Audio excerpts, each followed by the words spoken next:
The governor spent $24 billion taxpayer money pretending to solve the homelessness problem.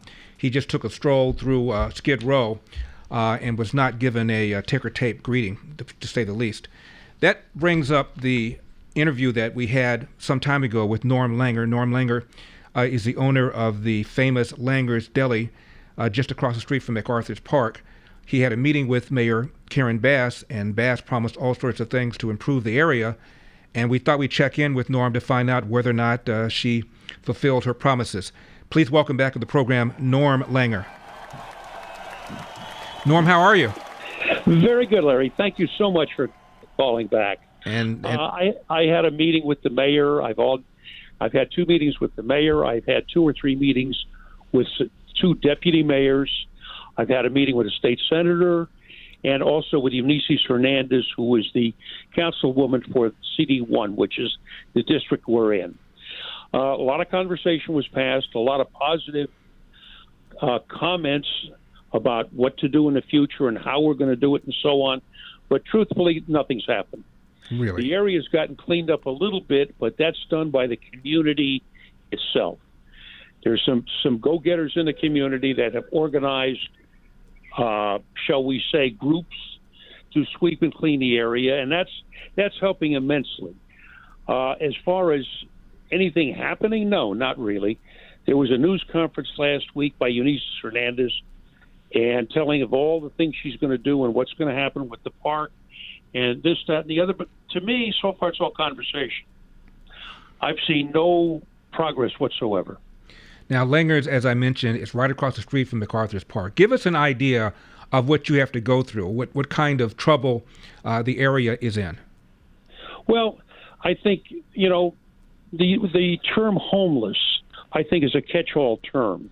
And I think it's being used indiscriminately. In my opinion, maybe 20% of the people on the street are homeless. The other 80% are either mentally ill or they're on drugs, fentanyl and whatever else have you.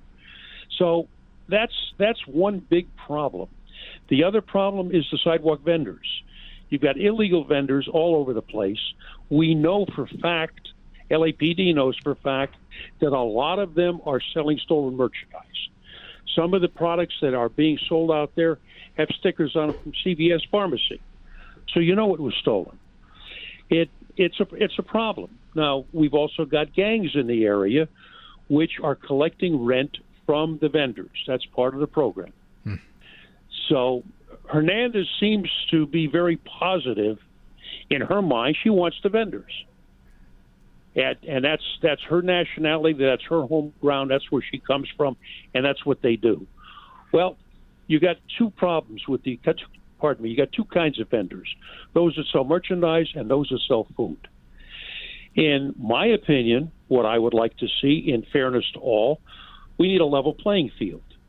And what I mean by that is, how can you, the health department, come in here and tell me I have to have 120-degree water for hand washing, I have to use disinfectant for my pans, and the list goes on. And they can come in here and inspect me, then walk out the door, and there is a hot dog cart serving hot dogs with bacon and flies on it, and do nothing about it. That's not a level playing field. So how do you have this double standard? To me, it's wrong. You want me to comply? I'm more than happy to comply whatever rules and regulations you got. But the rest of it, no. Why are they exempt and I'm not? Now, we have another problem also. The food vendors are dumping all their grease down the city sewers, which causes problem with rodents and roaches and whatever else have you. So we've got an exterminator in here sometimes 2 and 3 times a week to take care of the problem. The city knows about it. They've done nothing about it. Everything is stagnated. Norm, we're going to take a break, Norm. If you can stick around for one more segment. The last time we talked, you told me you were pretty much breaking even, but if things didn't improve, you were going to probably get out of the business. I want to find out what your plans are going forward if things don't improve. My guest is Norm Langer, the owner of the famous Langer's Deli, which is right across the street from MacArthur's Park. They just celebrated their 77th anniversary. I want to find out whether or not there'll be a 78th anniversary. So, Norm, please don't go away. And as I mentioned, Gavin Newsom just took a stroll down Skid Row. Was not very well received.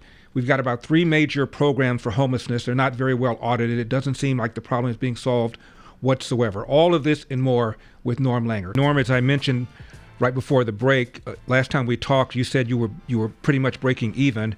If things didn't improve, you were thinking about getting out of the business altogether. What is your mindset right now? In all honesty, business has picked up immensely. I get a lot of people that are coming in now. Norm, I had to come in and get my last pastrami sandwich before you close. Norm, are you going to close? Norm, what are your plans? And because of everything that I have put out there about closing, people are coming in to get their last sandwich, so to speak. I haven't had a date as far as closing. Yes, I'm making money at present because right now, today for lunch, I had 80 people in line to get in. Had the same yesterday. And a lot of this is due, my thanks to Steve Lopez for the LA Times, has reviewed the area and put things out there, and it's helped me at this time. So for the moment, I'm going to stay put. I won't do anything as far as closing because it's turned the corner. Now, it's only turned the corner because people are afraid I'm going to close. And that's still on the table. Larry, the biggest thing I'm looking for, and I think it's only fair, it's got to be a level playing field. It has to be the same rules and regulations for the vendors as it is for me. And that's what I'm looking for. Norm, are there other businesses in the area near you joining in your effort? No, nobody is. Most of the businesses are scared. They're paying rent to the gangs. Wow. And that's customary when you talk about this kind of an area. Most of the business in the area, I won't say most, probably 90%, 95%, are Hispanic-owned, Hispanic-run, and Caucasian people or other cultures don't shop there. So it's a problem. It's a problem for me as far as where do I go.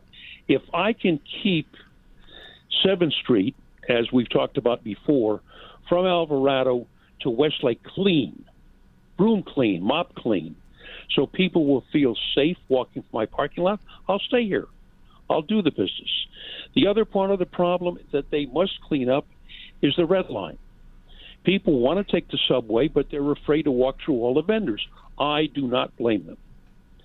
One of the mayors of the city of Los Angeles and one of the deputy mayors, African-American gentleman, who's 6'4", he won't walk through it because he doesn't want to be bothered by the vendors. And is it safe? Yes, it's safe. They're not going to accost any of my customers. They know better.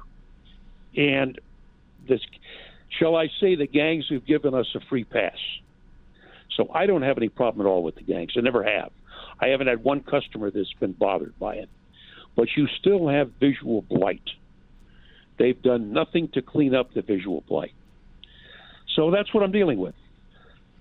I was going to ask you whether you had any problem with gangs yourself. Did you feel personally threatened or your business threatened? You've already answered. I'll give you an answer, and I think you'll like the answer. Do you remember when we had the riots and we had all the fires? Yes. I didn't have any problem. I was protected. You know who protected me? Not LAPD. The gangs protected me. Okay, because they need me. Because I bring money to the area. But they also need me because they eat here. And I like pastrami. So I have never, ever had a problem with any of the gangs. I respect them, and they respect me. Norm, that's a similar story that my father had. I think I told you my father operated a small restaurant in Pico Union, and he operated it there for almost 40 years. And from the time the kids that grew up to be gang members were little, he gave them free ice cream. Not because he wanted to curry favor with them. That's just my dad. They'd be lined up on hot days in the summer. He gave them free ice cream. And they all remembered this. So when they got older, many of them joined gangs. My dad would leave the restaurant around 4 or 5 o'clock, go out to the car with about $1,000 in cash. He literally handed the money to a gang member sitting on the car while he opened his trunk. The gang member handed him the bag back, put it back in the trunk to make sure my dad was able to come and go without being bothered by anybody else. So they protected him because they remembered how he treated them when they were kids. And you know what? Gang members or not, they're still human beings. I don't side with the gangs. I don't side with what they do, but you're still a human being. Now, either you support them or you don't support them. That's okay. I don't have a problem with that. I have a problem with what the gangs are doing to survive. Okay? There's issues there, but they do not affect Norm Langer, Langer's Delicatessen, or my parking lot. Norm, how many employees? 40. I've got 40 employees, and they're all union members. That's a lot. I support the union wholly. So I think all that's good. Mm-hmm. So, the other part, Larry, like I explained to you before, to me, a man needs two things as he grows older. He needs a place to go when he gets up in the morning, and he needs people that are dependent on him. Last week I turned 80. I'm not going anywhere. As you and I talked about, we got the World Cup, the Super Bowl, and the Olympics coming up in the next 4 years. I would like to be here for that. All right, but I need the city's assistance. Is there a succession plan for Langer's Deli? Is there a survival plan in the event that you don't live to be 150? The survival plan is I'm going to put the key in the door and lock it up. Yeah. Because, and I don't mean this to be egotistical, and I apologize for it, but I'm Norm Langer. Nobody else is. Mm-hmm. I built this business. So if I'm not here, who's going to run it? I told my dad the same thing. He retired in his mid-80s. We sold the restaurant to somebody else. I said, Dad, it'll take 6 months before they run it into the ground because no one's going to put in the time, the care, and the attention that you did. I was wrong. It took 3 months. And you know what, Larry, it's not surprising. Mm-hmm. It really isn't, because we create something. Your dad created something as I did. My parents built it. My parents opened it. And I've been here since January of 1963. Yeah. So I've taken everything that they've created, and not have I only modified it, I've made it better. Yeah. People have no idea how much work it goes into running a restaurant. My dad used to say, if you sell somebody a bad meal, serve somebody a great meal, they'll tell 5 people. Serve somebody a bad meal, they'll tell 20 people. It just takes one or two bad meals, and that's it, and you're done. That's why it's so important to watch. Yeah. I don't have to do, but I have to watch. And, every day there's always issues, but with any business. Mm-hmm. Okay, but I've, shall we say, inserted myself in all the areas of this business. Yep. I want to stand, people think I'm out on the floor to greet customers. I'm not. I'm out on the floor to look and see what did you leave on your plate mm-hmm. that you didn't finish. Right. And if there's a lot of it, I want to know why. Mm-hmm. It tells me something is wrong. If I see it early on, I've got the opportunity to fix it. So that's why I'm out on the floor. And a lot of that is the reason that business is consistent. We're going to have to leave it there, Norm. You and my dad could be finishing each other's sentences. Let's check in down the road, okay, and find out how things are going.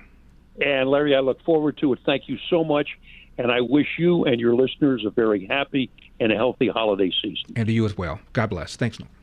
Bye-bye. Mm. Thanks for watching these clips from The Larry Elder Show. If you enjoyed this content, be sure to subscribe to my channel and hit the bell icon so you never miss a moment. More thought-provoking discussions are just a click away, so stay tuned, and we'll see you in the next one.